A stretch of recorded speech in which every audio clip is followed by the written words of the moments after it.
Well, good morning. Good morning. It's a wonderful day in the neighborhood.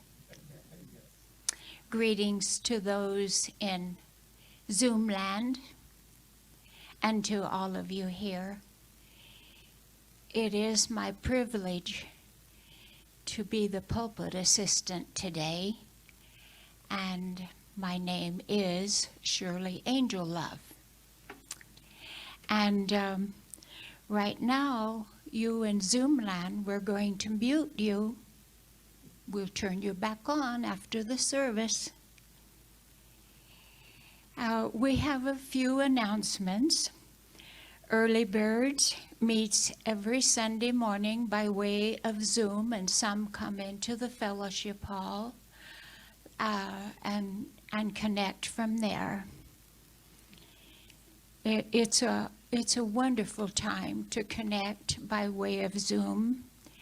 We have a wonderful time together. It's just, I just find it beyond words at the love that flows there and the camaraderie.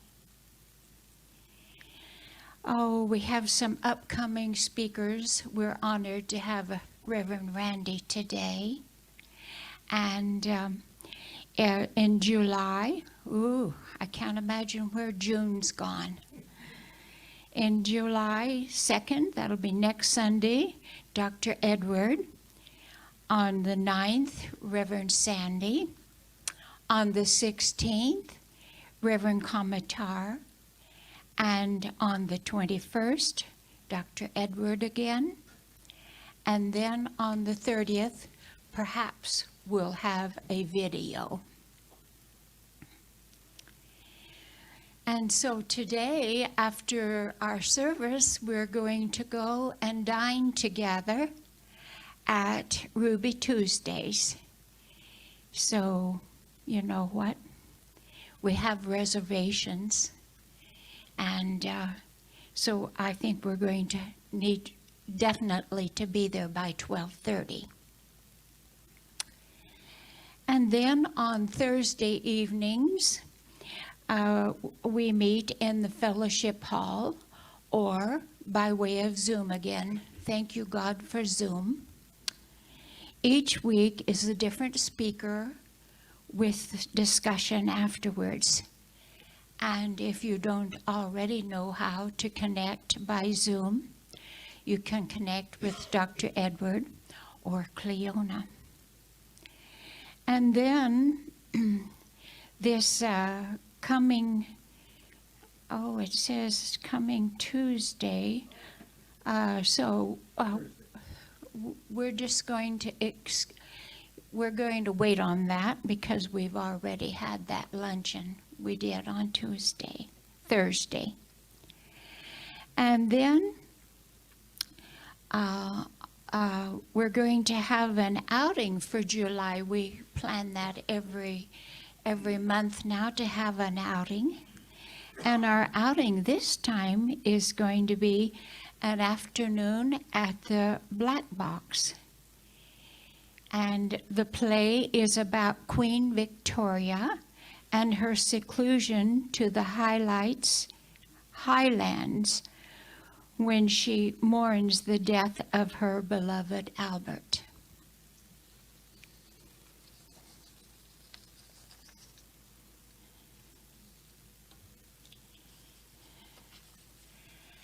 And last but not least, we have the wonderful privilege every Tuesday praying for and with you for your prayer requests. And we know that prayer works, and we know that we are one in spirit, and the energy of prayer knows no limits. So that happens at 4:15 on Tuesdays, and that's a good time for you to set aside time and to be still and to join as we pray together for your requests.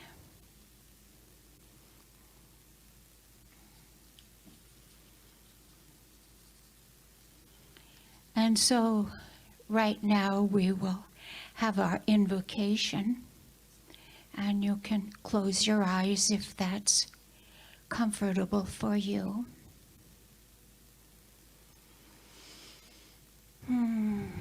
Breathing in deeply. Breathing in the love that is present here this morning. And breathing in the very presence of all of you that are on Zoom. And breathing in and greeting Mother, Father, God. The beings of light in the realms of illumined truth. Greeting and experiencing our higher self and the very essence of who we are as living expressions of the living Creator. We're so thankful, and we acknowledge the presence everywhere.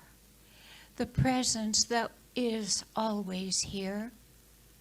We're just acknowledging that from our very inner beings. And we say, oh, thank you, thank you, thank you.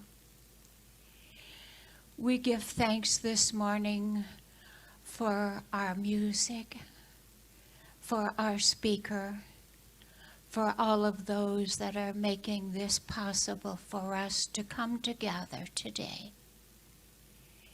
And we give thanks that we are I Am Presence, our divine self. And we're one with the divine self of every man, woman, child on this planet.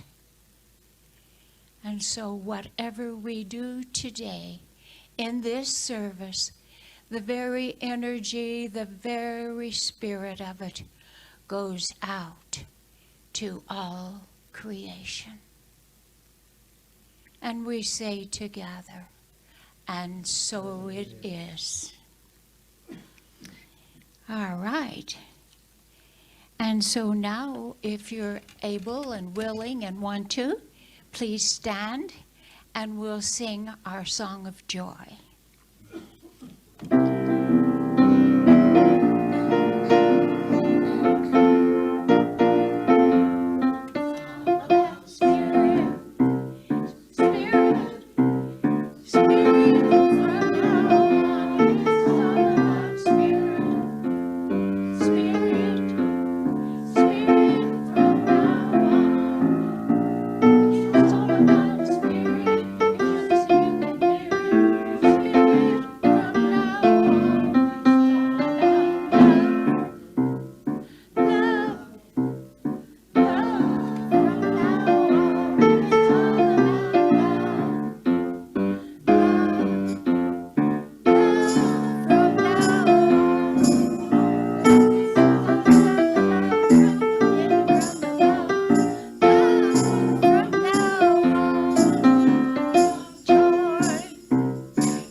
Thank you. You may be seated.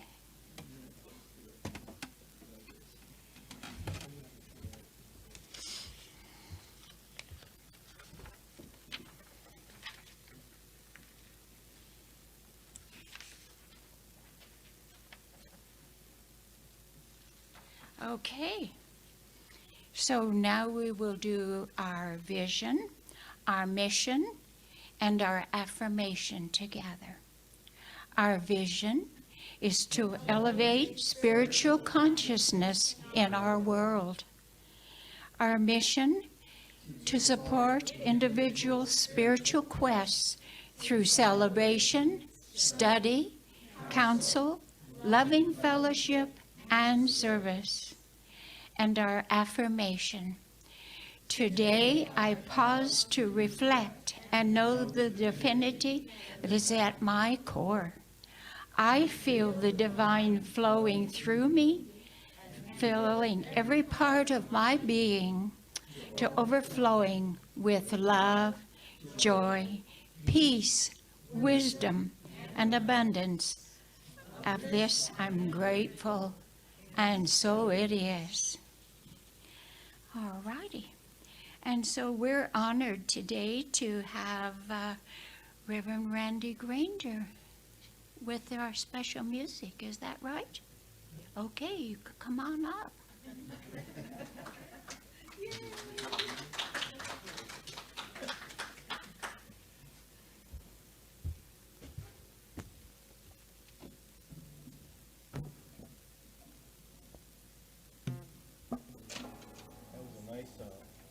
That was a nice boogie woogie left hand you had going, Barry, there. Boom, boom, boom, boom. So good morning.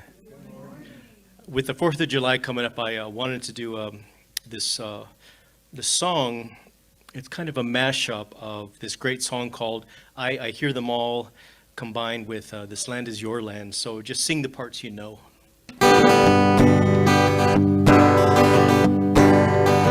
I hear the crying of the hungry in the deserts where they're wandering. I hear them crying out for heaven's own benevolence upon them. I hear the healers and the helpers without complaint giving all, and the lowliest who gather in their stalls. I hear them all, I hear them all, I hear them all. I hear the tender words from Zion. I hear Noah's waterfall.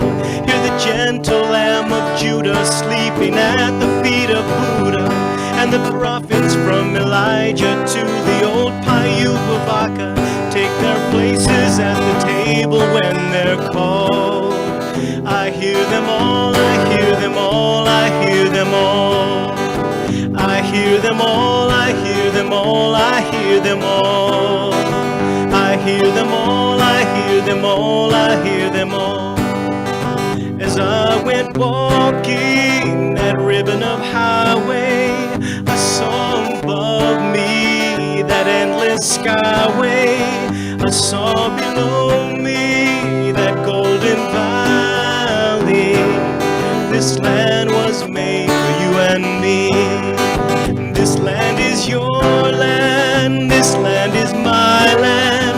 From California to the New York Island, from the Redwood Forest to the Gulf Stream waters, this land was made for you and me. I roamed and I rambled, followed my footsteps, or the sparkling sands of the New Mexico desert, while all around me a voice was sounding, saying this land was made for you and me. This land is your land, this land is my land. From California to the New York Island, from the Redwood Forest to the Gulf Stream waters, this land was made for you and me. This land was made for you and me. I hear them all, I hear them all, I hear them all. I hear them all, I hear them all, I hear them all. I hear them all, I hear them all, I hear them all. I hear them all, I hear them all, I hear them all.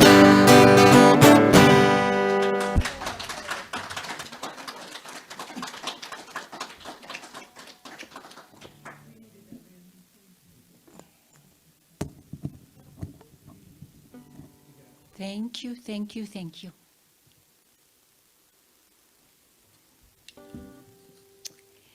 Okay, so now it's time for our reading. I've taken the reading today from the Science of Mind magazine for June. I was just telling Randy, thank you for his message that he's going to be sharing with us today. And it has to do with this magazine also. And I don't generally read it, but today I began reading it from cover to cover, so thank you.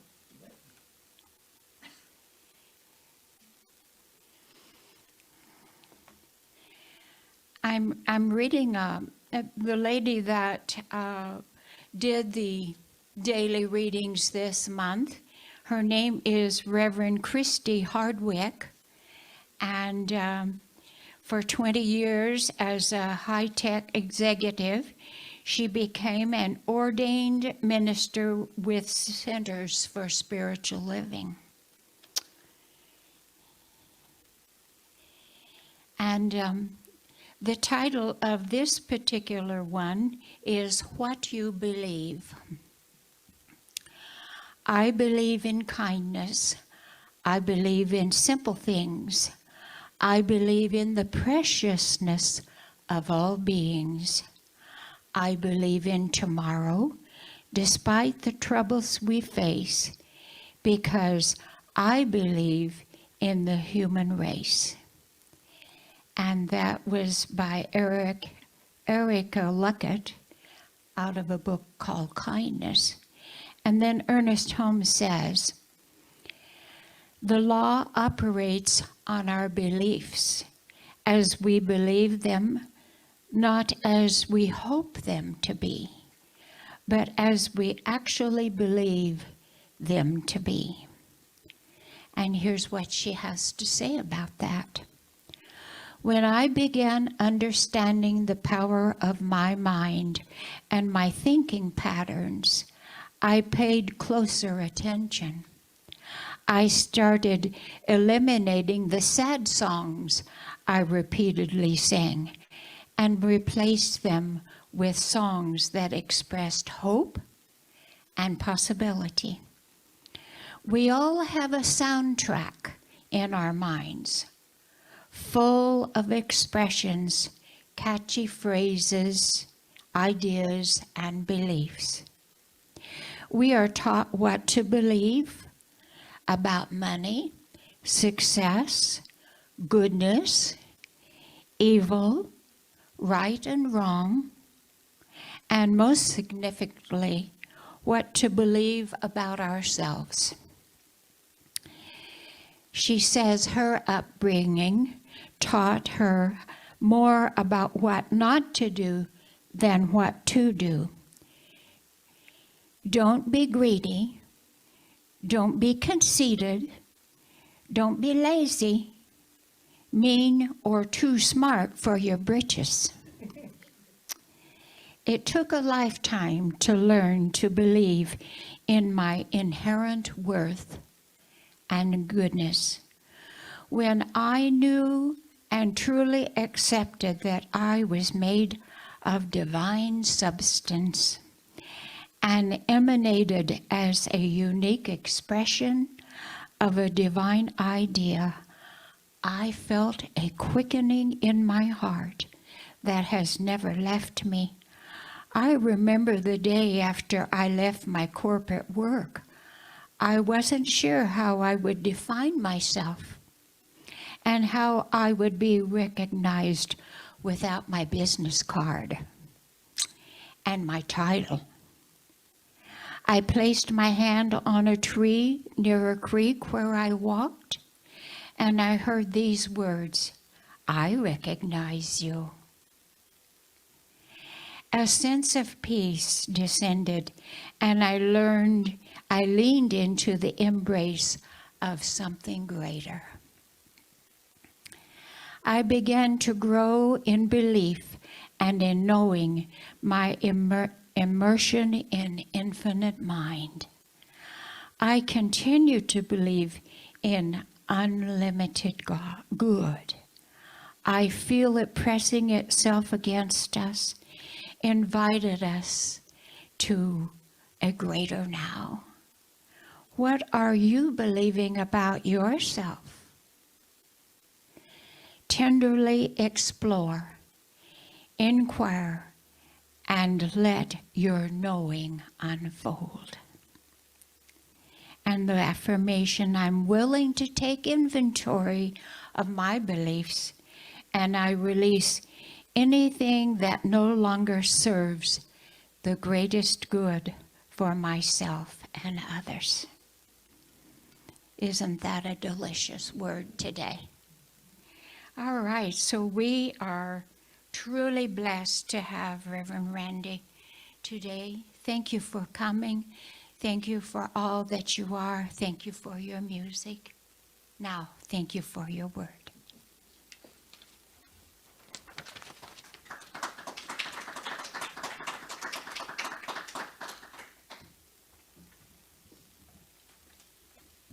Thank you, Shirley.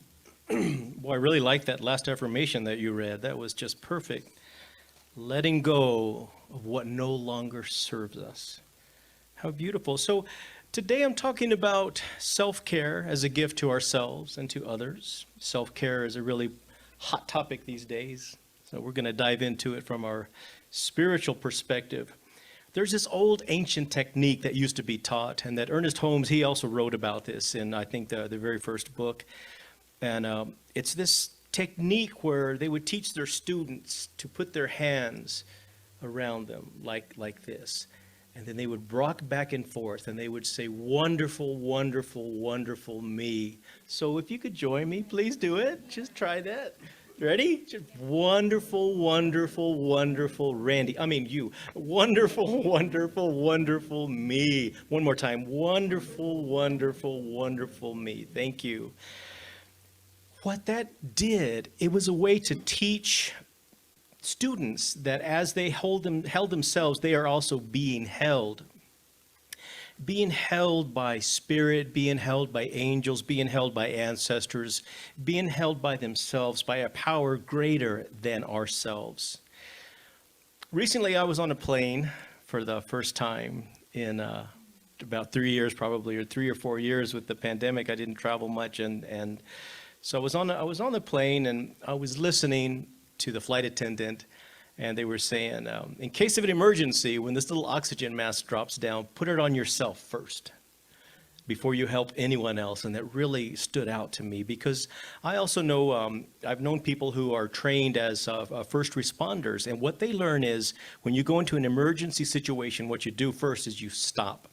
You stop, you look around for danger for yourself first, and then you figure out what needs to be done. You make a triage, some kind of priority. So both putting the oxygen masks on yourself first and taking care of yourself in an emergency, they really spoke to me because you really can't help other people unless you're functioning on our own. So can I have a show of hands who here has a smartphone? Just about everybody, huh? Okay. So how many of you let your phone's battery run all the way down? Two in the back.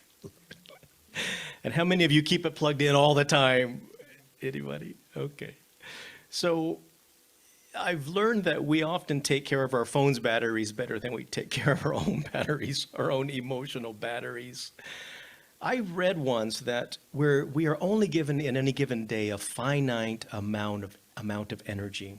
And it's up to us to use that energy and to mind and to take care of that energy. That we have to guard our energetic output. So we choose what we want to give our attention and our energy to on any given day, because otherwise it'll just, dissipate. So recently I had an experience. I was invited to be part of this group, this band out in an amazing festival out on the East Coast. It was a dream come true. I had always thought I'd like to be part of that festival, and just it so happened that I was invited to go out there, and I was so excited.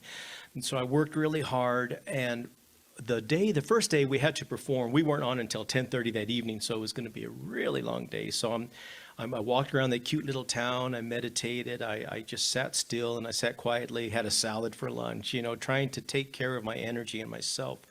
So we had given a ride to one of the other musicians who was in that group too. And this musician was a very talented person, but they had what we would call a personality. So you can read through that. So we had given them a ride, and my friend who gave us both the ride there was also part of the group. And my friend says, "Do you want to stay with them, or you want to come with me back to the truck and we'll walk back?" And I said, "I want to do that. I want to go with you to the truck and walk back." And he says, "Why didn't you want to have breakfast with that person?" And I said, "Well, I kind of realized that they're doing what they need to do to take care of their energy." I said, "I'm doing what I need to do to take care of my energy.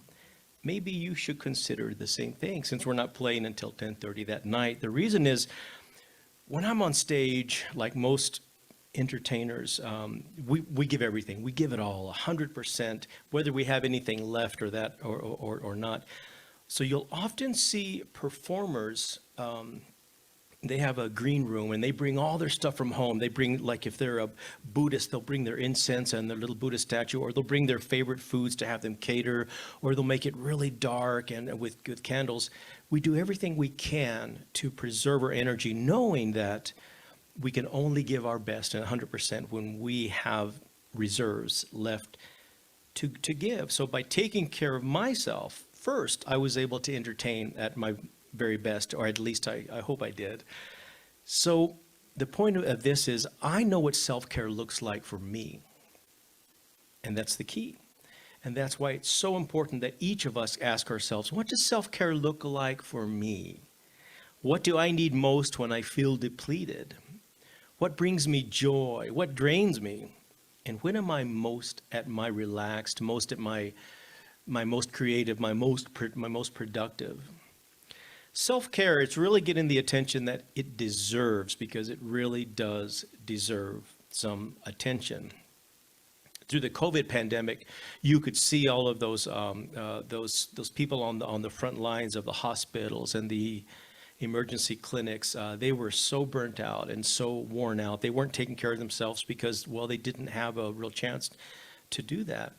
The author and researcher Brene Brown, who I know most of you know of, she cites masses of research that shows the importance of self-care, including allowing ourselves to feel vulnerable, which without shame, which she says feeling vulnerable is a part of self-care, which I also believe that it is too. But through their research, she and her researchers found out that the most compassionate people like the Dalai Lama, have the best boundaries. That was a shock to a lot of people. They have the best boundaries. Wow. And mindfulness experts, they tell us that we should do at least 10 minutes a day to practice some self-kindness. And, even if that means just hugging ourselves and saying, "Wonderful, wonderful, wonderful me." But let me get you to just do a little short practice with me. If you could just put your feet on the floor, and if they aren't, just maybe close your eyes if you're comfortable doing that. This is a really brief breathing exercise. So just tuning into the in-breath and following it in, pausing, and then following the out-breath. Now do that again and breathe all the way down to your toes. Feel your feet on the floor, on the earth.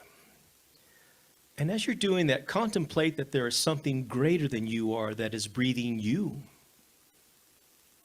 It's not your conscious mind that's doing this, but there's an unconscious greater piece of us that is breathing our bodies, beating our hearts without any direction from us. Extend that breath out to all creation, considering that there is an infinite greater presence breathing everyone and everything into existence. One giant inhale and exhale across the cosmos, across all creation. An infinite source of energy, all possibility and potentiality. Some call it God or spirit or prana, chi, the great mystery, the universe, our higher self, source, consciousness, or just energy. Einstein said that the only question we need to ask ourselves is this a friendly universe? I don't need to understand or even give name to this great mystery, as we call it in the Native American tradition. But I'm grateful to be an active participant in its design. Okay, come back into the room. So let's talk about what does self-care look like? Well, self-care means taking time to do things that you enjoy. Usually self-care involves everyday activities, that you find relaxing or fun or energizing, like reading a book, or something as complicated as taking a vacation or planning for a cruise. That's a version, all those are versions of self-care. But it also means taking care of yourself. This means eating regular meals, sitting down when you do it, getting enough sleep, hydrating, caring for personal hygiene in a really good way. Anything that maintains good health. It also means taking a class online or a workshop or a retreat, or like I do, going up to Faywood Hot Springs and soaking. Well, maybe not in this heat, but we have to make self-care a priority. There's no other way around that. There will always be other things that need your attention, other things to do or that interrupt your time, but you have to set aside time for self-care, and it should be given the same importance as our other responsibilities. We have to set specific goals. It's easy to say, I need to take more time to self-care, but try something, say, specific, like I will walk for 15 minutes every morning or after dinner, or I will get up earlier and I will use that meditation app that everybody talks about for 10 minutes a day. I'm going to walk, I'm going to journal, I'm going to work in the garden. Those are all self-care. It has to become a habit. Just like eating one apple, it doesn't eliminate health problems. Using self-care once won't do it either. It has to become something regular. Set boundaries to protect your self-care. That's so important. We don't need a major obligation to say no to others, but self-care is reason enough. Remind yourself that your needs are just as important as anyone else's. Right, Barry? We were talking about this earlier. A few minutes of self-care is better than no self-care. Set an alarm reminding you to take regular breaks, even if it's just to walk around the block or an uninterrupted cup of tea. I heard yesterday this new study that says napping can prevent brain shrinkage. Can I get an amen? I practice that. So oftentimes stepping away for just a moment will, from work or from social media or whatever doing, will just give you a little more perspective and energy. Now, unhealthy activities, I'm sorry to tell you, don't count as self-care. Substance use, overeating, binge watching, doom scrolling, or FOMOing social media. Do you guys know what FOMOing means? FOMO stands for fear of missing out. So when you're scrolling on social media, oh, that vacation looks great. Oh, I'd love to be in Hawaii. Don't do that to yourself. Just say, good for them, and turn it off. But self-care, it's important to do this even when we're feeling good, because it makes it a healthy routine. Plus, it might be the reason that we're feeling good. Also, I mentioned boundaries a little bit earlier, and it starts with self-awareness. If you don't like the way you're feeling or acting, know that you have the power to change it. Know that you are the master of your universe, of your mind. You can control 100% of your reactions. You can even control your own thinking, which is a really hard concept. When you first come into New Thought teachings, they talk about we can actually control our own thinking. It takes a lot of practice, but just start really small. When you find yourself having a negative thought about yourself or something else, just make that shift. Now, this is the most important thing. Remember that no is a full sentence. No is a full sentence. No. It's not an action to be undertaken only at certain times. Nope. It's a lifelong habit that you have to really practice and get used to saying no. And you don't even have to qualify it. I mean, at least I have found with I'm sorry, but no. Or no, I can't. I'm getting getting a new roof or whatever. Just say no. I was asked to do a concert coming up this fall and I didn't really want to. So I wrote back and said, I'm thinking I'm going to pass on this opportunity. Thank you for the invitation. They wrote back and said, we're very sorry to hear that, but thank you. So it was that simple. It was that easy. And I don't have any regrets or any guilt or anything attached to it other than it didn't feel right down in here. I always pay attention. Have you ever returned home from a trip and the house is even more of a disaster than you remembered, or the bills are piled up, or your inbox has 50,000 in it, like mine? The temporary calm that you felt during that nice time on the beach or whatever, or the cruise, immediately dissolved as soon as you go in through the door, and you're thinking, oh my gosh, what, I need to go again, which is what a lot of people do that. I was in the Charlotte airport, Charlotte, North Carolina airport, and the whole flight, we found out that our flight to El Paso had been canceled until next morning. So we thought, oh, what? And so there was this young lady, and she was standing next to me. She just had come back from St. Martin, I think. She had been at a resort, and she was complaining to me the whole time. She said, boy, that food was just, it just wasn't what I thought it was going to be. And I thought, what? I have to sleep in the airport tonight, and you're complaining about your food. I don't think so. Next time, go to Mexico or something, I don't know. but so I guess it's all a matter of perspective. But the difference is between what's called true self-care and surface self-care, these are really important concepts and very important distinctions. True self-care is something that provides a lasting effect that refuels you emotionally and physically longer than the time that you were actually doing it. It also creates a deep positive shift when you've done it regularly. It energizes, it allows you to feel more relaxed and flexible, more forgiving, more appreciative, more compassionate with yourself and with others. And like in the reading that Shirley had, the writer was leaving a corporate job, and then she went out and she put her hand on a tree, and the tree says, I know who you are. I recognize you. I know you don't need anything more than this presence here.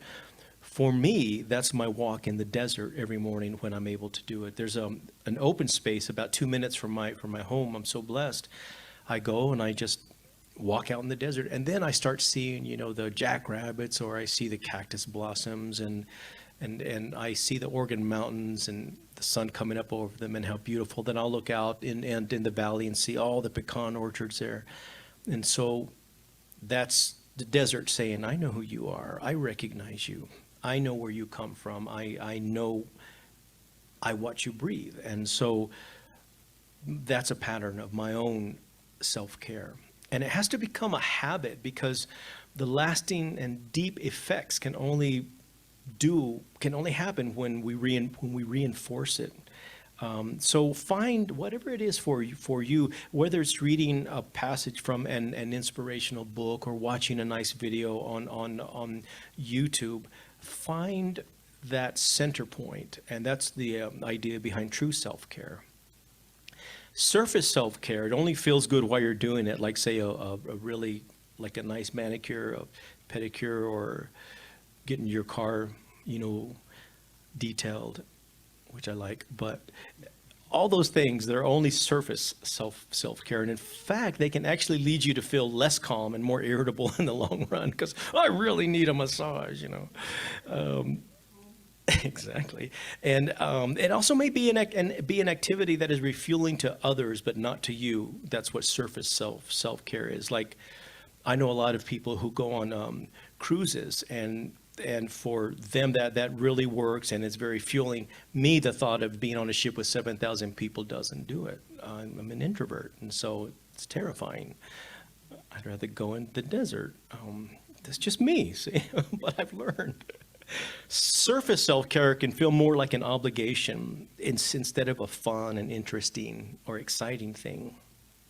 Now, if you're not sure if it's true self-care, well, ask yourself, what is something that you don't do regularly that you used to do and that you've done in the past and made you feel excited or energized and maybe shifted the current challenges in your life from daunting to doable? That's part of learning what true self-care is. Ask yourself, what is something you used to do that you loved, but you stopped doing because of responsibilities or changes in circumstances or a false belief that you're too old or out of shape or whatever? Find something. Ask yourself those questions. What do I like to do? What is it that I loved to do? What used to make me happy, and why don't I do it anymore? Find a way back to that. I think another part of self-care that I thought about after I put this together was, for me, self-care is also letting go of limiting beliefs or guilt or regret, all of those unnecessary emotions. Letting go, releasing what doesn't work for you. But true self-care requires tuning into what really fundamentally drives you. You have to understand what types of activities give you that burst of energy, give you that little high, so to speak. When you spend more time in these things, you raise your baseline level of emotional resiliency, which is really important. And increased emotional resiliency means that you're less likely to remain anxious, agitated, impatient, frustrated, or flustered, or burnt out. See, on a recent flight from Denver to Montana, there were two toddlers that were louder than any engine has ever been designed. They were the row in front of me. I had never, it'd been a long time since I'd heard pitches at that level, at that decibel and it was only my emotional resiliency that got me through it. Because I said, okay, just breathe, and then there'd be that loud screech, and then I would just breathe some more. And I just kept telling myself, you're going back to the desert, going back to the desert. You're going to Faywood Hot Springs as soon as you get home, and that helped. Oh, Lordy. Anyway, where was I? Okay, yeah. Last fall, I had been the sole caregiver for somebody with Parkinson's and dementia for a few years as it progressed through the pandemic, and it got really very, very serious to a place where I knew that it was no longer feasible. And so we decided to make the move to go into memory care. So when the nurse comes over to evaluate for memory care, she takes one look at me and she says, "You look terrible." And I said, "I know, I feel pretty bad." She says, "You look exhausted. You look so tired, gaunt face, raccoon eyes." And she said, "You have caregiver burnout." And she said, "It's a real thing, Randy, and it's very dangerous." And I said, "I know. That's just why we're doing this." And then she started telling me a little bit more about caregiver burnout. And of course, people who work in memory care, they have pretty regular burnout. They go through a pretty high turnover rate there. But my backup batteries were all drained. I had nothing left to give my partner or myself. And so that I wasn't doing any good for anyone. So that was a decision that we had to make. And that was also an important part, like crucial part of self-care. The only self-care that I could manage was a few minutes a day in prayer. And I would ask, I would say, help me to get through this. Give me guidance. Offer me some unexpected relief in some way.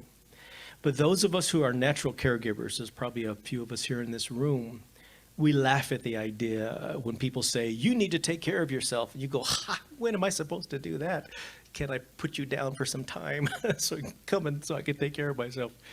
But yet nobody needs it more than the caregiver, than the parent, then the loved one, then the teacher, then the helper, then the nurse, then the CNA, then the doctor. Goes on and on. So important.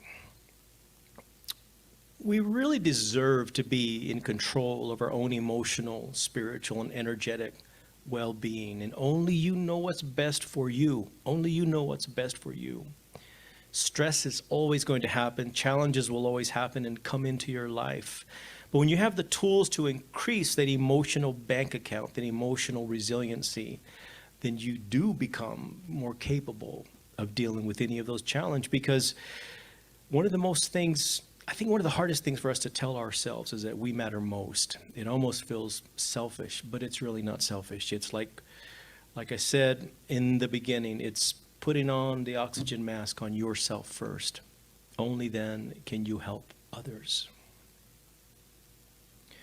Okay, let's go ahead and get still and quiet, and I'm going to lead us out with some guided meditation. So get into that still space, that quiet space, that wonderful, wonderful, wonderful me space. These words are from Ernest Holmes, The Art of Life. He says, the law of spirit establishes harmony and right adjustment in all of my personal, family, financial affairs, and conditions in my life. I am supplied with every good thing. I am happy. I am radiant. I am complete. The source of all life manifests itself as peace, harmony, and wholeness in my experience. Everything that I do, say, and think is governed by pure intelligence and inspired by divine wisdom. As I am guided into right action, I am surrounded with friendship, with love, with beauty, with enthusiastic joy, vitality, and inspiration in everything I do. So as you move into this week, remind yourself that you matter most. Take care of yourself the way you take care of other people. Remember that you're worth it. We are here to flourish. We are here to be happy. We are here to sing the praises of all creation and to walk in the desert under New Mexico sun, looking at the birds flying and the cactus blooming, knowing that life is a continuation of an infinite possibility and potential, and that is who you are. And just remember to hug yourself this week and say, wonderful, wonderful, wonderful me. And so it is. Thank you.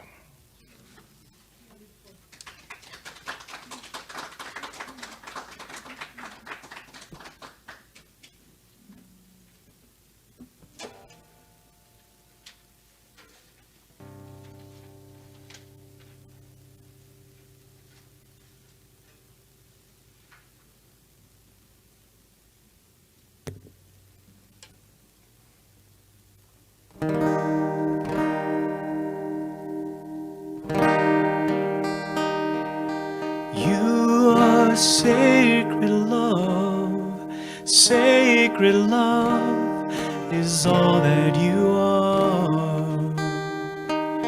You are sacred love is all that you are. Show the way, God, show the way. I want to live in such a state of grace. Lead the way, God, lead the way. I want to live in such a holy place. Such a holy place. You are blessed peace, blessed peace is all that you are. You are blessed peace, God, blessed peace is all that you are. Show the way, God, show the way. I want to live in such a state of grace. Lead the way, God, lead the way. I want to live in such a holy place.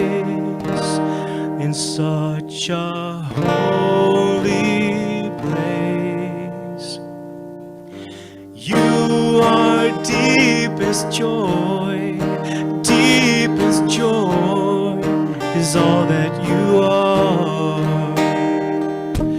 You are deepest joy, deepest joy is all that you are.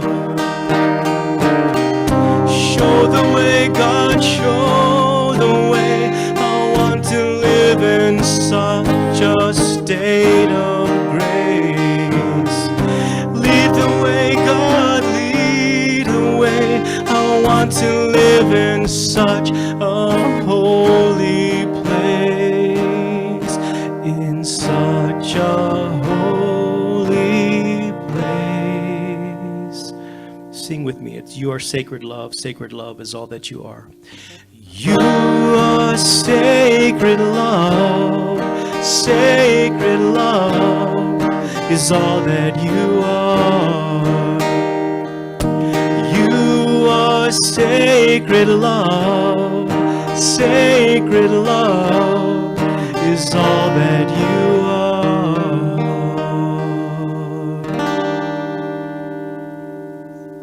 Thank you.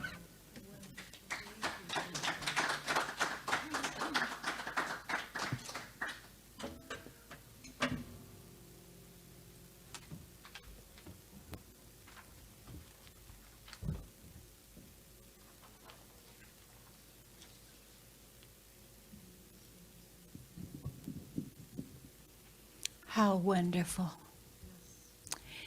Could we just give another thanksgiving to him for the message and for the song? Thank you, thank you. It's now time for our offering, and I neglected. Maybe, Rebecca, would you mind? Oh, thank you. I didn't get a chance to invite you up with the basket, and those maybe on the way have some to give. Okay. Okay. Thank you, Rebecca.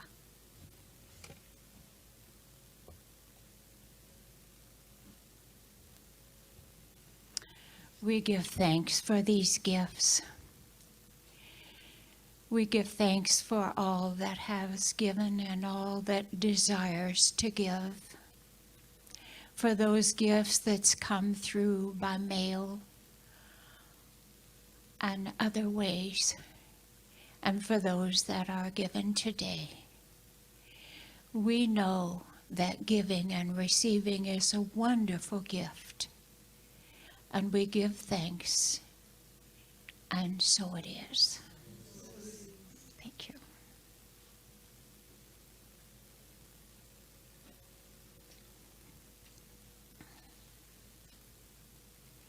So we'd like to thank all of you that made it possible to have a wonderful service today. And we're just grateful for your service, for your music, for your message, for those that created the schedule for us today, for those on camera, and those doing the technology. Thank you, thank you, thank you. Yes. And we want to thank you that are out there in Zoom land. And after the service, you may be on the Zoom for a while and greet each other and wish each other a good week. And the rest of us, those here, and maybe some of you on Zoom, will be joining us as we go to Ruby Tuesdays for a lunch together. All right. Okay, so if you would stand now, we will do our benediction, followed by our peace song. Okay? Spirit in the midst of us is mighty. Joy, peace, and eternal life are our true nature and flow through us into the world, and so it is.